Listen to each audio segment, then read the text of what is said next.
道1号中华宝岛路段因为班机火结果了后爆开，内底面也是硬硬飞，赛车经过的人拢有受影响。另外，伫南投的草屯嘛有班机火的面硬硬飞，医生即马就表示，过敏的族群若有瓦筋，建议挂喙罨。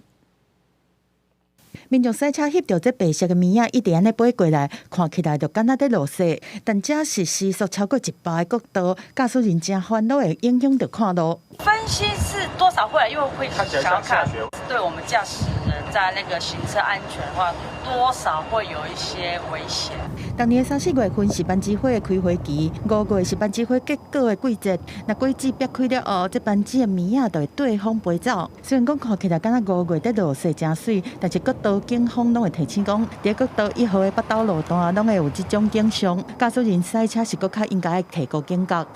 说不要让这个美景影响到我们驾驶的安全，在这边就是呼吁说，驾驶人就是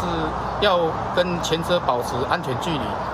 变换车道要打方向灯。在南投的草屯嘛有这种5月西的景象，地点就伫国立台湾工艺研究发展中心的草坪，虽然看起来是真水，但是最近因为有风面，有时风真透，有时大日头，一大堆面安尼世界杯，医师提醒讲，有可能会引起过敏。有过敏体质的患者，在遇到木棉花絮的时候，容易引起眼睛痒、鼻子痒、鼻塞、咳嗽，甚至引起气喘。医师讲，这个面拢是吸入性过敏源，对呼吸道和过敏族群较会造成刺激。若是无遐严重的，就会咳嗽；若是较严重，有可能会引起下肢。提醒民众，若这个时期要出门，就要做好自我防护。记者综合报道。